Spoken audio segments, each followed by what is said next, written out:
आहे 27 ब मधून महिलांसाठी जो आरक्षित आहे तिथून मी 27 ब मधून पुस्तक ही माझी निशाणी आहे. त्याच्यावरती काम चालू आहे. आता कशा पद्धतीने करता येईल. प्रभाग मोठे आहेत.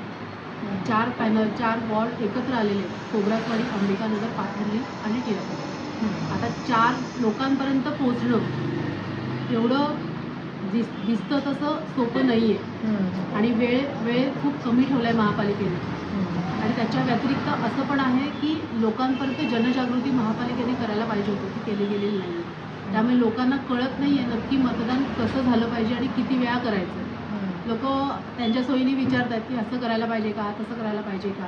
पण लोकांना पहिले सर्वात महत्त्वाचं ही निवडणूक लागायच्या आधी जनजागृती करणं गरजेचं होतं. जेव्हा जनजागृती झाल्यानंतर मग जेव्हा इलेक्शन लागलं असतं तर कदाचित लोकांना एवढा संभ्रमात नसते पडले लोक. आणि आता ही 2026ची म्हणजे ह्याच्या अगोदर 2015ला निवडणूक झाली होती आणि आताची 2026. तर ह्याच्यामध्ये आपल्याला बराचसा फरक जाणवतो पॅनल सिस्टीममुळे. त्याच्यामुळे एक अपक्ष जर उमेदवार असेल तर त्याला त्याचं चिन्ह हे ते, कारण फार कमी वेळ राहतो आणि तुम्हाला चिन्हच मिळायला साधारणतः वेळ लागतो आणि त्याच्यानंतर ही प्रक्रिया सुरू होते आणि चिन्ह लोकांपर्यंत पोहोचायला वेळ जातो. तर तुम्हाला ही प्रक्रिया काय कशी वाटते एकूण? पॅनल सिस्टीमच कसं वाटतं? ॲक्च्युली पॅनल सिस्टीम चुकीचं आहे. कारण ठीक आहे अपक्ष आहे, मुळात प्रभाग 4 आहेत. 4 मधून प्रत्येक प्रभागातून एक मतदान झालं पाहिजे. म्हणजे जे पक्ष असतात त्यांचे ऑलरेडी पोचलेले असतात. लोकांना माहिती असतं प्रत्येक पक्षाचं काय काय चिन्ह असेल. जे अपक्ष असतात त्यांना एक तर कमी वेळामध्ये त्यांना चिन्ह मिळतं. ते चिन्ह मिळाल्यानंतर लोकांपर्यंत पोहोचवणं हे थोडंसं अवघड काम आहे. प्रयत्न करणं चालू आहे लोकांपर्यंत आपलं नाव आपलं चिन्ह पोचवायचं. कारण इतर पक्षांचे चिन्ह ऑलरेडी म्हणजे जगजाहीर आहेत. त्याच्यामुळे त्यांना फारसा मेहनत घ्यावी लागत नाही जेवढी मेहनत अपक्षांना घ्यावी लागते.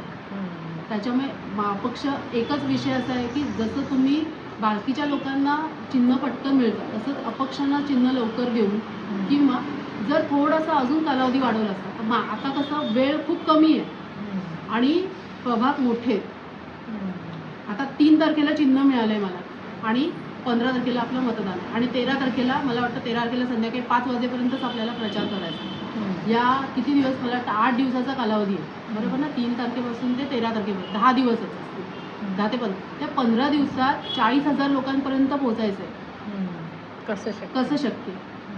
त्याच्यामुळे कसं तरी पण आपण प्रयत्न करणं सोडलं नाही पाहिजे की जसं होईल तसं ॲज इट इज बघू काय होईल ते होईल पण प्रयत्न करायला पाहिजे. बरं आपला प्रभाग हवा तेवढा विकास झाला आहे असं तुम्हाला वाटतं का?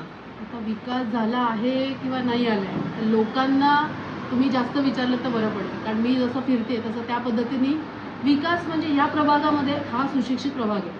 त्या लोकांना काही असं खूप असं झगझोळदायक असं नाही आहे अपेक्षित नाही. पण त्यांचे कॉम्युनल प्रश्न आहेत ते सोडवले गेले पाहिजे एवढंच लोकांना अपेक्षित आहे. तुमची एक सामाजिक व राजकीय वाटचाल कशी राहिली आहे? आता माझं सर्वात पहिलं राजकीय म्हणजे मी 2010ला राजकारणात आले.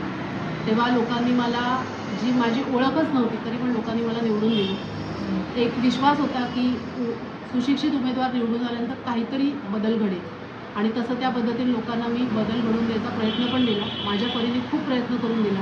जसं पाणी माझ्या प्रभागात माझं जुना वॉर्ड होतं त्यात 24 तास पाणी आहे. म्हणजे असं कोणालाच असं दिसणार नाही की ते पाणी नाही आहे. आणि मेन जो इलेक्ट्रिकचा प्रॉब्लेम होता तोही मी क्लिअर करून दिला म्हणजे चेंज करून दिला. म्हणजे मला जेवढं शक्य होईल तेवढं मला तेव्हा 2010ला निधी खूप कमी होता. मी निवडून आले तेव्हा फक्त अडीच लाख रुपये निधी होता 6 महिन्याचा नोव्हेंबर टू मार्चपर्यंत. त्या 2.5 लाखामध्ये कितपत कशी कामं झाली असतील विचार करा. त्याच्यानंतर 10 लाख निधी झाला नंतर 15 लाख निधी झाला. वॉर्ड मोठा होता तेव्हा तसा बघायला गेला तर त्या मानाने निधी खूप कमी होता. मग नंतर हळूहळू बजेटमध्ये कामं कशी टाकली जातात काय टाकली जातात त्याचा अभ्यास करून यासाठीच तर सुशिक्षित उमेदवार पाहिजे असतो की बजेटमधून कामं टाकून कशी आपल्याला निधी पास करून घेता येईल. तर त्या पद्धतीने निधी पास सर्वात शेवटचा मला जो निधी मिळाला 2015ला तो होता 1 कोटीचा. म्हणजे त्यावेळेला 1 कोटीचा निधी खूप मोठा होता. म्हणजे जेवढं आम्हाला कळलं त्या हिशोबाने मग त्या हिशोबाने तेव्हा काम झाले. नंतर 2015 त्याच्यानंतर परत शेवटची निवडणूक झाली. पक्षाने तिकीट नाही दिलं म्हणून उभी नाही राहिली.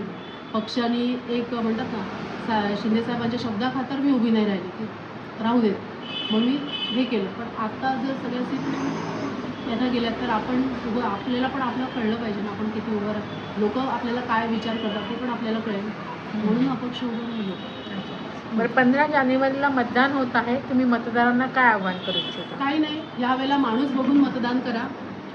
कारण नगरसेवक हा डोळ्यासमोर असला पाहिजे. खासदार हा डोक्यात असतो, आमदार हा मनात असतो, नगरसेवक हा डोळ्यासमोरच असला पाहिजे. त्यामुळे जो डोळ्यासमोर नगरसेवक दिसेल त्याच्या बाजूने मतदान करा.